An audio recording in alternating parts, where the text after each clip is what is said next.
온전히 여성들의 힘만으로 세워진 여성 백인회관. 한국가정법률상담소는 이 건물 4층에 자리 잡고 있다. 여성들의 고민을 들어주고 함께 해결책을 찾아나가는 곳이다. 바가지 긁었어?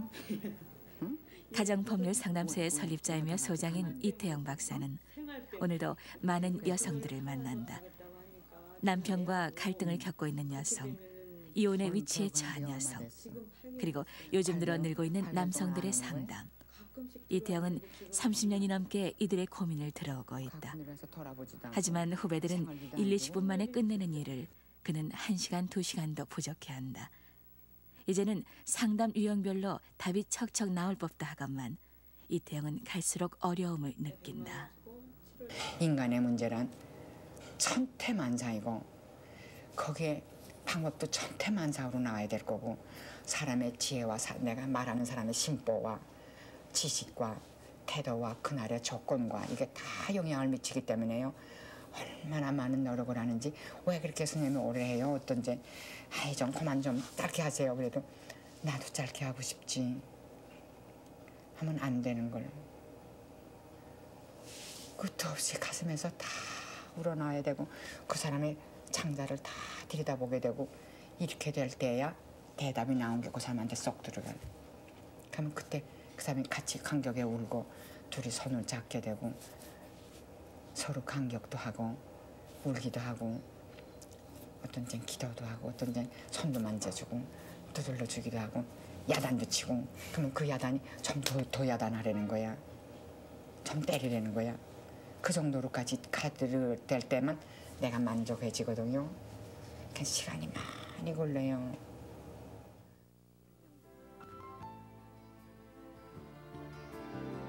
고통받는 이 땅의 성들을 사랑으로 보살피고 법률로 보호해온 가정법률상담소는 1956년 여성법률상담소로 시작됐다. 상담소가 문을 열자 많은 여성들이 몰려들었다. 그러나 변변한 사무실이 없어 이사를 할 때마다 상담자 수가 절반으로 줄어들었다. 이태영은 계속 한자리에 있으면서 필요한 사람이 언제라도 찾을 수 있는 상담소 사무실이 있어야겠다고 생각한다. 하지만 당장 재원이 문제였다. 어떻게 이제 이 집을 어떻게 지느냐 해서 대단히 막막했는데요. 그래서 우리를 사랑하던 회원들이 있는데 10인 클럽, 17인 클럽 이런 사람들이 한 모여서요. 백인만 모였으면 무슨 돈이 되지 않겠냐 해서 백인들이 모여서 먼저 하나에 20만 원씩 내기로 했어요. 그게 큰 돈인 줄 생각했지만 되질 않았어요. 그래서 다시 여기서 누구든지 벽돌 회원이 되라. 벽돌 100장 하는 사람은 20원. 그다음에 1000장 하는 사람은 뭐 200원, 2000원, 2만 원 그렇게 해서 이거를 15만 장을 하는 벽돌 하는데요. 굉장히 고생을 했어요. 그러나 그것이 1,500명이고 미국에서 500명이고 500명은 그들이 500불씩 내는 500명이고요. 또 여기는 10만 원, 20만 원 하고 10원, 20원, 2,000원 그렇게 해가지고 뭐 오랫동안에 고생을 했어요. 그래서 그거 가지고 돈을 마셔도 절반도 지어지지 않지만 그 돈을 가지고 뭘 했는가 하니 벽돌을요. 한쪽은 우리가 찍고 한쪽으로는 벽돌 공장으로 가서 내가 검은 마스크를 하고 검은 옷을 입고요. 그 뜨거운 그 난로에 들어가서요. 한 장 한 장을 이 벽돌이요. 그때는 군 탄 벽돌인데요. 이런 벽돌이 없을 때예요. 근데 내 마음에 꼭 이런 벽돌로 하면 좋겠어요. 또 왜 벽돌로 하냐면 하나하나가 여성이다. 그래서 이 벽돌로 하기 시작을 해서 그 벽돌을 내가요 100트럭을 해왔는데 100트럭을 다 내가 가서 이번 꺼내서 골라서 실어서 내 그 자동차에 트럭에 앞에 타서요 저수거지 그래서 100트럭을 여기다 옮겨놨어. 그래서 이게 엠파이어 스테이트 빌딩에 100분지리라든가 10분지리라든가 그런 벽돌을 해가지고 이거 원래 쌓고요. 티끌 모아 태산이 된다고. 그때 남자의 돈은 일전도 받지 않기로 하고요. 여성의 돈으로 한번 이런 집을 이루어지면 소망이 있다 생각했더니 정말 여성의 손으로 1,500명이 이 집을 져서 이거를 여성 백인회관이라고 그러는데 100% 여성을 위해서 여성에 위해서 여성의 집을 지었다는 의미에서 여성회관이라고 이름을 제가 지었어요. 그래가지고 이거는 영원토록 여성의 능력이 이만까지 됐다 이렇게 된 거예요.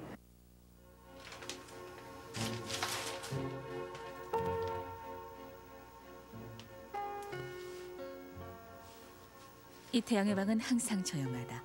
텔레비전도 라디오도 보이지 않는다. 35년 동안 온갖 하소연하는 소리를 들으면서 생긴 일종의 소리 기피증 때문이다. 그래서 그는 신문만큼은 열심히 본다. 4~5시간에 걸쳐 기사를 읽고 필요한 것은 스크립을 해서 찾기 쉽게 정리해둔다.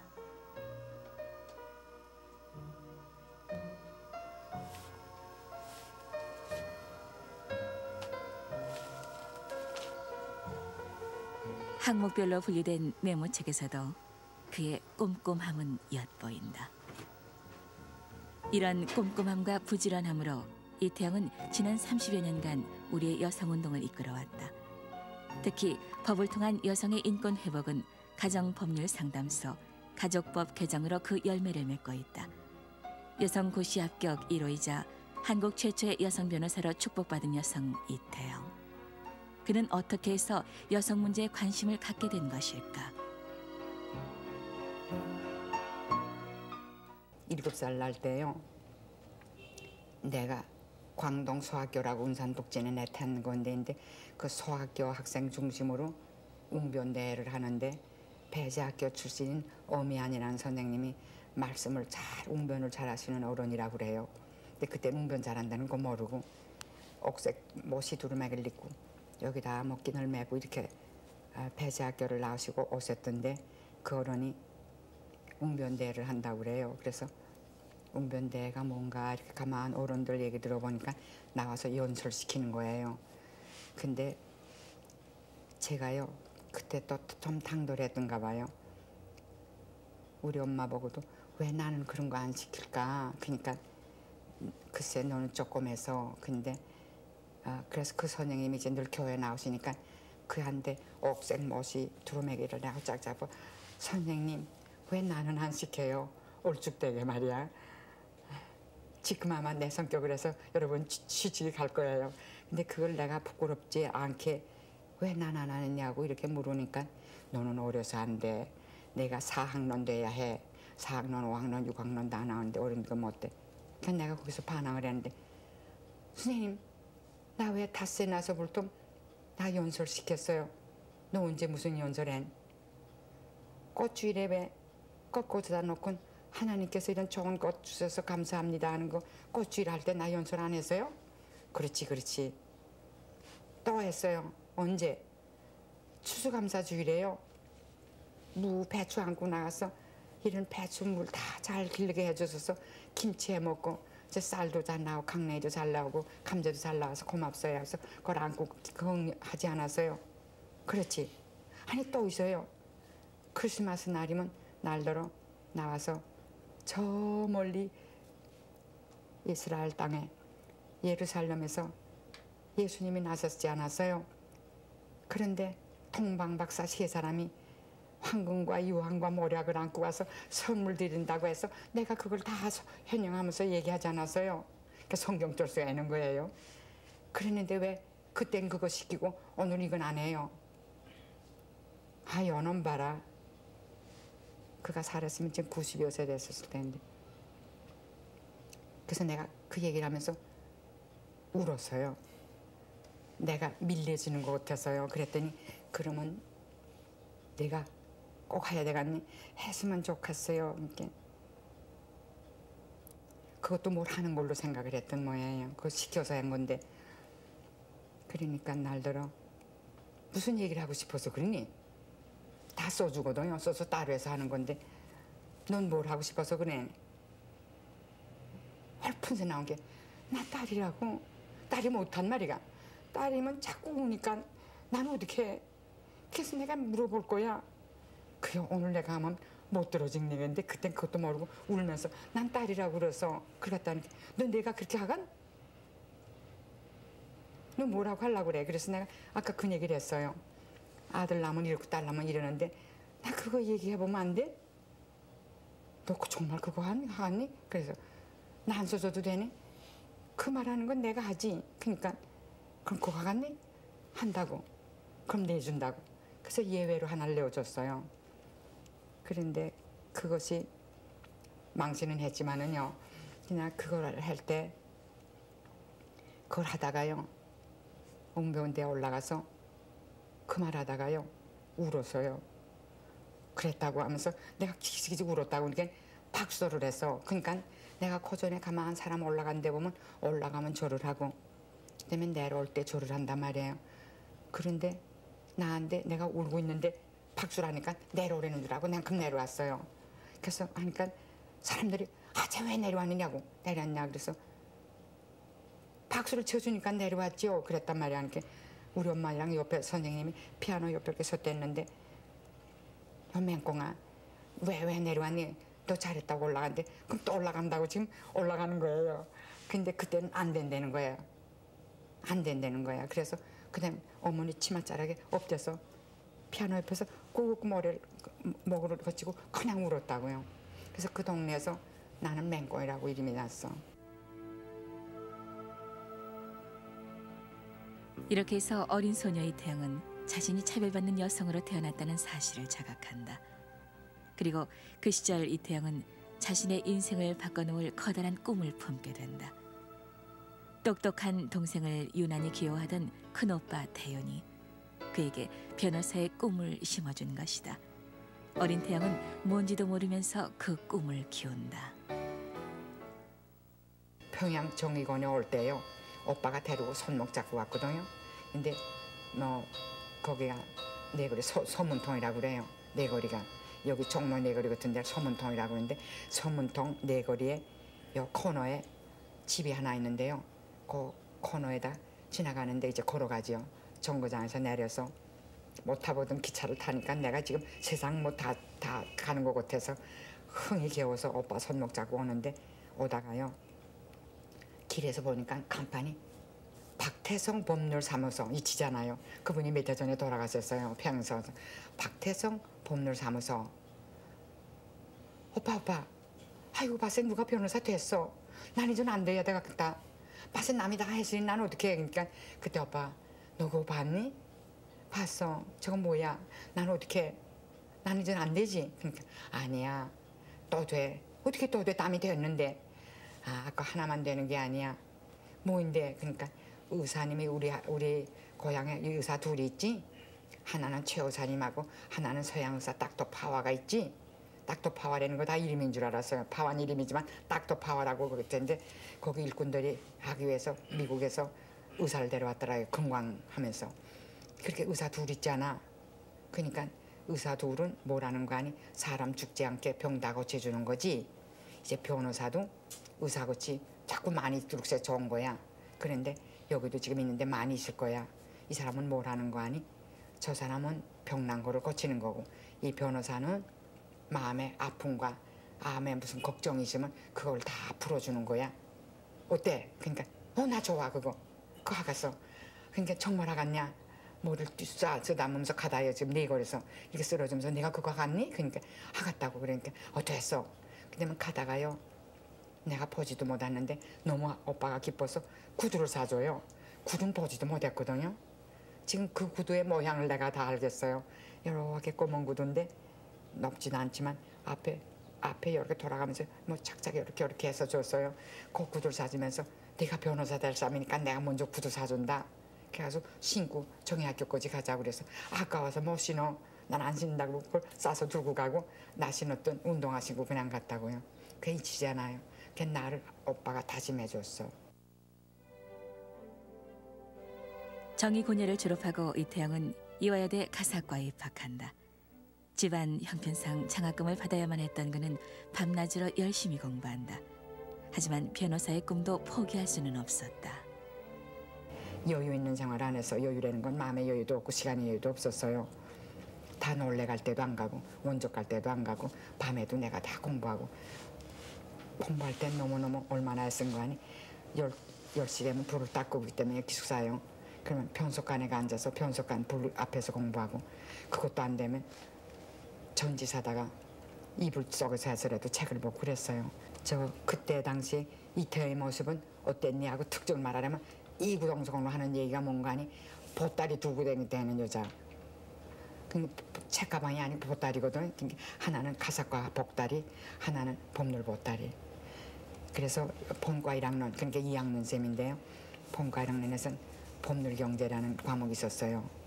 거기서 할 때 법률경제 선생님이 정과인 선생님이었는데 그 정과인 선생님이 연세대학 선생님이 와서 강사로 가르쳐 주는데 그때 내가 빠지기 시작을 했어요. 저게 내 공부가 나한테 오는다. 공부가 나한테 온다 그래가지고 오게 된 여러 가지 경리가 있는데 한 반학기에 중간 시험 쳤는데 정과인 박사님이 이태영 필요한다면 내 사무실에 좀 와. 그래서 볼 받는 줄 알고 떨면서 갔더니 들자마자 너 시험 잘 쳐서? 그러니까 글쎄 모르겠어요. 처음 하는 거니까. 너 법률 공부할 재미 있어? 좋아요. 어떻게? 내가 변호사 되겠다 그랬거든요. 너 그러네? 맞다. 너 시험 답안 보니까 너 법률했으면 좋아라 생각했다. 너 공부해라. 어떻게 하면 해요? 이제 이 과목 끝나면 내가 없죠? 그러니까 그럼 연구회를 하자. 그래서 법률경제연구회라는 거 만든 게 이화대학의 학회의 처음이에요.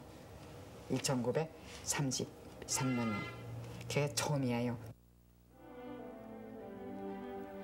변호사의 꿈과 함께 또 하나 이태영의 가슴에 자리 잡고 있었던 것은 어릴 적부터 품어온 남녀 차별 문제였다.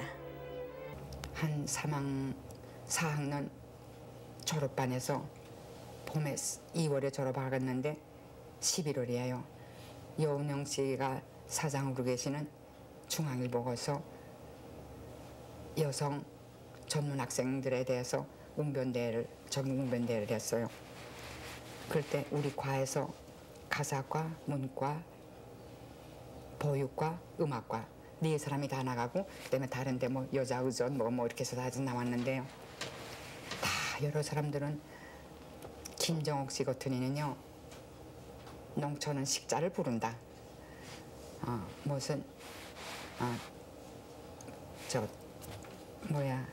창기제도를 없애야 된다든지 무슨 이런 문제를 다 가지고 그랬는데 나는 또 엉뚱하게요. 또 요정 문제를 가지고 그랬어요. 근데 그럴 수밖에 없었던 것이 내 그런 바탕구에서 지금 내 자라온 동에 그런 걸 늘 분노를 느끼면서 하나씩 극복해 나가던 그 시점에 와서 전문학교 때는 내가 공부를 다른 걸 많이 했는데 문학 전집을 봐도요. 딱 여성에 관한 것만 골라보고 그거 아니면 다 배제하고 그랬어요.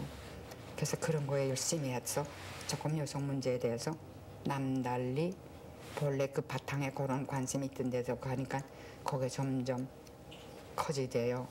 그래서 그때 제2제 인형이라고 아내를 구봉한 헬모가 그렇게 아내를 무시하고 모욕적으로 침몰하되는 이 마당에서는 그는 나갔다. 나도 나갈 거다 그랬어요. 그랬더니 그것 때문에 난리가 났어요. YMCA 강당에서요. 전부가 일어나서 욕을 하는데 전부 은원이나 했던 데서 일동 일어나서요. 손가락질을 뭐라 그래서 너무너무 무서워서요. 그래서 웅변대회가 중단이 됐어요. 근데 다시 하라고 경찰이 그러더군요. 경찰이 부정선인이 있으면 감시하려고 해서 왔던 사람이 웅변이 중단되니까 중지하라는 거 그 청중도로 중지하라고 그랬어요. 다시 하게. 그래서 다시 할 때 내가 열이 나서요. 마음에 적어놨던 원고 다 생각나버리고 그때 내가 반발을 했어요.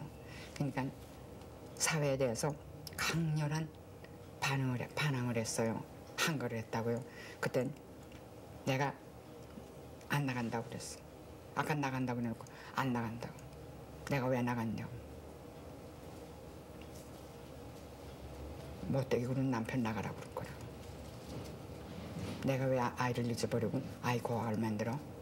내가 왜 우리 집인데 난 왜 남편의 집인가?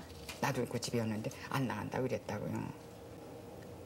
참 그 당시에 여운영 선생님이나 이유곽경 선생님, 김창재 선생님 그리고 누가 또 한 분 더 계시고 이태준 씨도 거기 문화부장으로 뭐 관계하신 것 같아요. 그런데 그런 좀 앞서가는 생각을 했던 분이 그걸 택해서 1등을 주더라고. 그러니까 그게 뭐 이랬는 거 아니? 나한테 경로가 됐다고. 이거 나쁜 얘기 아니었구나. 내 주장이 틀렸지 않았구나. 내다보는 선배들은 여기까지 생각하는구나 해서 그때 통쾌해지고 거기서 좀 이기양양해졌죠. 이태영의 웅변은 당시로서는 매우 파격적인 것이었다. 강돌한 처녀 이태영은 이화여대를 수석 졸업하고 평양에서 교편을 잡는다. 여기서 처음 만난 사람이 정일영 박사. 미국에서 신학과 사회학을 전공한 뒤 평양에서 전도 사업과 독립운동을 하고 있던 그를 이태영은 평생의 동반자로 맞이한다. 그때 이태영의 나이 22세. 그러나 그와의 결혼으로 꿈 많은 처녀 이태영은 시련 속에서 20대를 보내야 했다. 일정시대에 군원 살았거든요. 군원 동안에 편한 나날이 없으니까 내가 학교 선생 60원 받는데 안 돼요. 그거 가지고 20날에 한 번씩 면회 갈 때만 가지고 가는 것만 해도 안 되는데 100원 가져가야 되는데 내가 60원 월급 받는데 어떻게 해요? 그럼 식구는 아이는 어떻게 하고 어머니는 어떻게 해요? 그러니까 학교 손님들이 너 안 되겠다 불쌍해서 너무너무 불쌍해서 카사카 손님들이 오셨어요. 나한테 장사를 하라고. 나 장사해본 사람이 아니고 우리 집도 장사는 안 했기 때문에 그거 모르는데 어떡하나. 장사해야 산다고 누구 이화 졸업생이 누구가 하니까 너도 그렇게 해보라고 그래서 누비 장사를 하고 삭바느질하기 시작했어.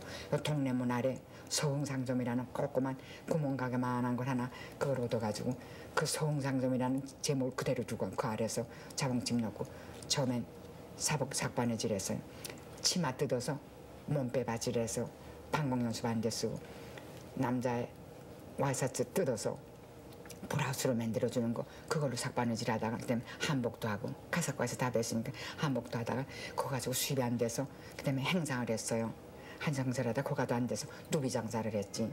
그래서 누비 입에서 들고 다니고 갖다 또 위탁해서 하고 그래서 종로 6기점 이정원 상점 또 저기 노량진 건너서는 형제 상점 이렇게 하고 거기서 밑에 위탁한 거 못 팔면 이거 이구서 항천동 거기로 지구서 누비 포대기 사세요 하고 또 옷감도 팝니다. 옷감도 저 치마 저고리 못 팝니다. 그래서 거기 자막대 껴서 대고 댕기고 그랬죠.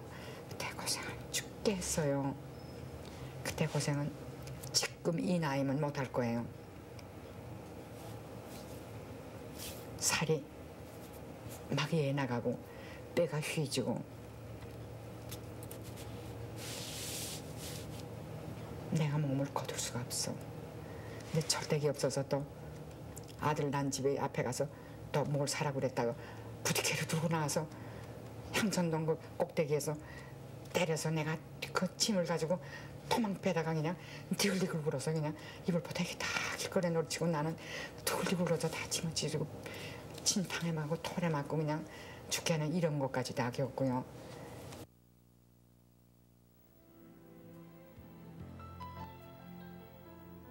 대학까지 나온 여자 이태영이 남편 정일영 박사로 인해 겪은 고생은 말로 다 표현할 수 없는 것이었다. 그럼에도 이태영 정일영 부부의 정은 각별했다. 고인이 된 남편과의 정을 기리기 위해 마련한 되와 말. 남편 때문에 한 고생이 되로 준 것이라면 남편이 자신에게 베푼 도움은 말로 받은 것이라는 뜻이다. 실제로 정일영 박사는 해방이 되자 이태영에게 본격적으로 법학 공부를 해보라고 권유한다. 일론 반은요 내가 공부한 게 아니에요. 관용 낙제도 적고 그랬는데 그걸 요 주위에 있던 동창생들이요 지금도 다들 있는데요. 그 사람들이 얼마나 많이 나를 도왔다고요. 그리고 내가 남자친구들한테 깍 붙었대서요. 한 사람한테 붙어가지고 한 사람한테만 어떻게 의지해요. 이 사람한테 이거 좀 의지하고 이 사람한테 이렇게 해서 다 아주 그룹으로 해서요. 그 그룹이 소문난 이름이 다 있어요. 그래가지고 그들이 지금 검사장 됐고 어떤 사장 됐고 대학 교수의 박사로 좀 뭐 연구소장이 되고 하나는 우리 사위가 되고 그 네 사람이 나를 도와서요. 얼마나 도와줬는지 몰라요. 그래서 1년 반이니까 내가 궤도에 오르더라고요. 그 전까지는 첫째 못 알아듣기도 하지만요. 정신장난이 들어가서 가 있으면 아침에 떠날 때 어머님이 표정이 안 좋았는데 어떡하지? 그리고 또 떠날 때 오늘은 아이가 올 때 열이 났는데 어떡하지? 또 앉았는데 비가 나오면 아이고 장독등에 열어놓고 왔는데 나 어떡하지? 발을 동동 굴갔어요. 또 어떤 때는 아버지가 저녁에 손님 데리고 오니까 반찬 좀 해놓아야 되겠다 하니까 내가 그게 궁금해서 앉아서 노트 베끼는데 난 앉아서 노트 베끼는 줄 알지만 아니에요. 여기다 갈 때는 고기 한 근, 뭐 배추, 뭐 사가지고 가서 뭐 할 거 그거 적는데 난 노트 적는 줄 알지요. 아예 잘못 알아들을 바는 그러지 않아요. 그게 아주 정신 집중이 안 돼요. 그 조금 있으면 아이가 배고프 같다고 봤어요. 내 젖은 불어나고요. 그러니까 내가 5시간만 안 되면 그죠? 지금 나가 그런 어머니인 줄을 몰랐죠. 그냥 내가 그냥 뭐 선거 밖에 막 뛰어나가거든. 그래서 서울대에서 복가대학에서 내려오는 거 아니? 그 캠퍼스 안에는 뻔해서 안 돼서 의과대학이에요. 저 서울대학병원 뒤에는 함축원이라는 게 있었어요. 거기 교수들이요. 그 아래 코스모스 바지인데 거기 다 오게 돼 있어요. 그래서 아이를 데리고 우리 아줌마가 와요. 그럼 내가 거기서 젖을 먹여요. 그때 우유도 없고 뭐 그럴 때니까 젖을 먹이고 그다음에 가고 그렇게 하려면 얼마나 내가 당황한지 몰라. 그 먹이는 안 되면 내가 또 고된 시간 때문에 뛰어오고 그렇게 당황한 걸 훈련이 안 돼서요. 이태영은 그 어려움 속에서도 38세의 나이로 서울대 법대를 졸업한다. 하지만 그걸로 만족할 수는 없었다. 그걸 매일 석사 공부 가는 줄 알고 어머님만 속은 거야. 어머니께는 석사 하나를 공부 가는 줄 아니까 영사하고 잘 보는데 나는 와서 딴 공부했어요. 고시 공부를 했어. 근데 시험 치니까 그 몇 달 했는데 떨어지더라고요. 떨어져서 그다음에 6.25 나자 부산 가서 책을 길거리에서 주워 모아서 선생님들이 또 다 좀 연락해서 모아줘서 거기서 그거 할 때 2번째 공부를 하니까 좀 쉬워서 동네 부산에 와 있으면서 동네 온천장 우장춘 박사네 기사 있는데 그 초가방에 우방에 요만한 조그만 사투간 거기다가 저 군대용 그걸 하나 놓고 거기서 자면서 거기서 밥을 먹으면서 공부를 했죠. 그때는 세상이야 나 몰라라 그러고 공부를 했고요. 완전히 아들이고 뭐고 다 없어. 다 잊어버렸는데 한 주에 한 번씩 토요일이면 딱 아빠가 데리고 면회 와요. 집차에 태워가지고 가서 보고 10분 이러면서 10분만 보라고 더 한 게 아이들이 조금 더 갔다가 하면 아이들이 조금 더 있으면 그냥 가고 그때 내가 좀 산보할 때 뭐 동네 오이도 있으면 조금 사놓고 호박도 사놓으면 그걸 가지고 가라고 그러고 그렇게 봤죠. 그렇게 해서 그때 들었죠. 그땐 내가 못 들으면 죽 같다고 생각했는데요.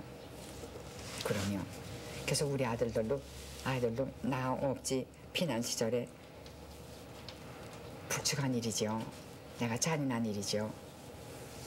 애미 아니지. 그러니까 아이들한테 대해서 내가 토의를 못한 게 너무 많아요. 어머님한테도 그렇고 남편한테도 그렇고 그나요 다 이해하고 저렇게 붙들어줬으니 그거에 얼마나 감사한지 모르죠.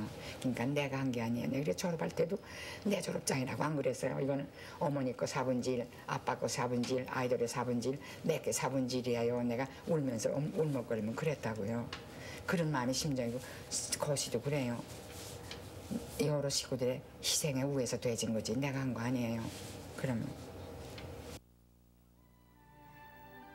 이렇게 해서 이태영은 한국 최초의 여성 변호사가 된다. 당찬 시골 소녀가 꿈을 이룬 것이다. 내가 변호사 된 후에 이혼 사건 맡은 거를 잊지 못할 건이 하나 있는데 그거는 1958년인가 9년인가 같은데요. 내가 미국을 갔다 유학 갔다 착 돌아오니까 어떤 고관이 자기 아내를 수십 년 살아서 40이 넘었는데 이제 다 늙마에 그 여인을 간통죄로 고소하면서 동시에 이혼 소송을 건 사건을 내가 우연히 맡게 됐단 말이에요. 근데 그 맡는 거를 보니까 맡은 다음에 그 내용을 보니까 그 연령으로는 자기가 간통을 할 만큼 어린 사람이 아니고 아들이 몇이씩 있고 그 아들이 지금 상당한 대학들 가지고 유학까지 간 그런 처지이고 남편은 먹을 거 있는 사람이고 그런데 본래 결혼해서부터 그에 이를 때까지 한 번도 다른 마누라 안 가지고 놀지 않은 적이 없다는 그런 연력을 가진 사람인데 이제 한참 가다가 몇십 년 후에 자네들이 다 컸는데 늙은 다음에 마누라 보고 간통죄로 해서 고소했다는 건 설마 그가 실수했대도 집안을 위해서나 자식을 위해서나 그럴 사람이 아닌데 자기 위치로 봐서는 그걸 간통죄를 고소하리만큼 치열한 무슨 애정공개가 생겼다고 이렇게 봤는데 아닌 거라 그런 게 있었더라고. 그래가지고 소송을 거는데 이가 그 간통죄로 고소한 걸로 형무소에 들어갔었어. 그래서 그를 면회하고 나서 그의 얘기를 들어보고 그의 교육을 보거나 그의 기독교적 정신 있는 거나 보거나 도저히 그럴 수가 없는 건데 이게 어디마 조작된 사안이다. 어떤 목적을 향해서 불의를 막 조성했다 이런 생각이 날 정도로 추측이 돼서 그 사건을 추궁해보니까 마지막에 거의 조작이라는 증인거지 다 나오고 그의 사회적으로 미치는 영향은 내 변호사 40년에 그게 처음이고 마지막이었어. 얼마나 치열했는지. 아니 내 생에서만 문제가 아니라 한국 사회에서 이 변호사의 업무정을 당담하는 사람의 역사서에도 이렇게 치열한 걸 처음 봤으니까요. 왜 그러는 거 아니? 남녀가 딱 갈라져서 시민이 말이에요. 딱 갈라져서 그 문제를 해가지고 남자는 남자 편에 여자는 여자 편에 논쟁을 해서 아침마다 밥그릇 깨지는 소리가 사회에 요란하다고 신문에 나올 정도로 지금 큰 집집마다 분쟁을 해서 난 여자 편이고 난 남자 편이고 해서 모두 대립을 한 그 처지였어. 그러니까 사람이 끝없이 구름 모이든 뭐 했단 말이에요. 그러니까 법원 유리창이 다 깨졌어요. 그러고 내가 변론할 수가 없어. 응원하느라고 나를 응원하고요. 들어갈 때 나올 때 날로 만세 부르고 끝까지 투쟁하라는 등 뭐 이렇게 다 흥분해서 그 장면을 겪으면서요. 오랜 여자들의 탄압이 이제부터 분노를 느끼기 시작하는구나. 이거 보통 일이 아니다. 전쟁은 아니지만 굉장한 투쟁이다. 그런 생각이 나서 내가 그 투쟁의 대변자가 돼가지고 거기서 앞장섰을 때 내 몰골이 얼마나 신랄하게 보였겠어요. 그 사건은 여자 쪽의 승리로 끝났다. 그러나 정말 이긴 것은 아니었다. 남자 쪽은 더 이상 화제거리가 되는 것이 싫었고 여자라서 봐준 것이었다. 그 후 이태영은 더 이상 간통죄 사건을 맡질 않았다. 그리고 여성이 법을 통해 보호받고 법적으로 남성과 동등한 권리를 갖는 방법을 모색한다. 그래서 시작된 것이 가족법 개정운동. 비민주적이고 남녀차별적인 가족법의 개정운동을 이태영이 시작한 것이다. 호주제도 폐지, 친족범위의 남녀 동등, 동성동본 결혼 승인, 재산권 부부 공동 소유 등을 내용으로 하는 가족법 개정운동은 그 후 50년대부터 30여 년간에 걸쳐 지속돼 왔다. 그리고 끈질긴 노력, 외로운 투쟁 끝에 89년 가족법은 개정된다. 동성 동본 문제를 제외하고는 대부분이 원안대로 통과된 것이다. 1989년 12월에 37년을 지난 운동을 시작한 이래 긴 세월을 통해서 극기야 오랜 동안의 신고를 겪던 한국 여성들이 가족법 개정을 하면서 해방이 됐습니다. 거기에 대해서 세계 사람들이 어떻게 평하는 거 아니 길고 높고 두터운 장벽을 한군의 여성으로 무너뜨렸다는 거. 특히 그것이 바로 입법가들이 한 것만이 아니라 사회운동으로 여성운동으로 인권운동으로 추진해서 입법을 성공했다는 것은 입법 사상에 둘도 없이 희한한 일로 높이 평가한다는 얘기가 왔습니다. 그래서 그러한 노력하는 가운데 숱한 시간과 정력과 숱한 각도 낙심도 해보고 또 그래서 침대에 되게 됐다 다시 일어나고 다시 일어나고 드러나고 하는 게 부침이 끝에 없이 계속되다가 결국 마지막에 가서 내가 외국에 갔을 때 미국의 유명한 인권 변호사의 헌법의 보루라는 브레넌 대법관으로부터 내가 무슨 얘기를 듣는가 하니 한국 여성은 대단한 여성이라고. 폴란드의 바웬사가 인권운동의 챔피언이라면 한국 여성이 세계에서 아시아에서 챔피언이라고 봐야 될 거라고.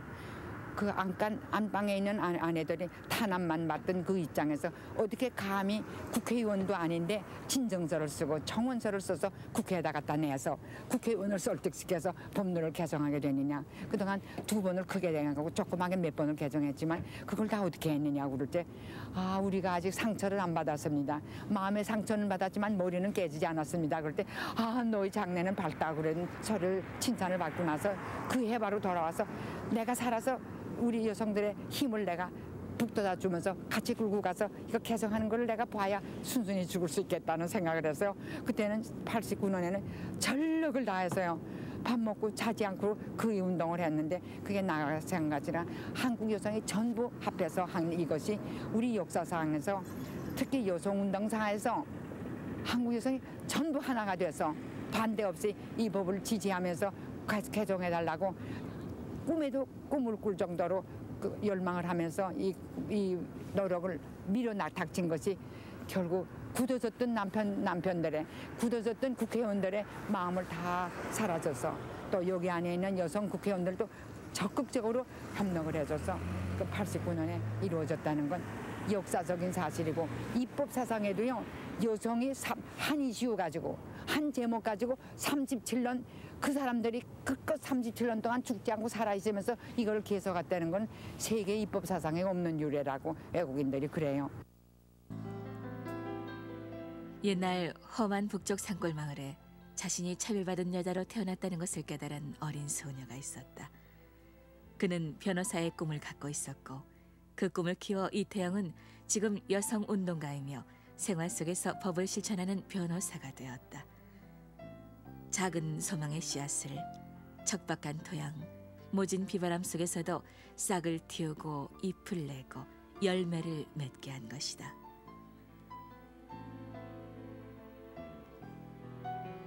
그리고 그 열매를 자신 혼자만이 아닌 이 땅의 여성으로 태어난 모든 이들과 함께 나누고 있다.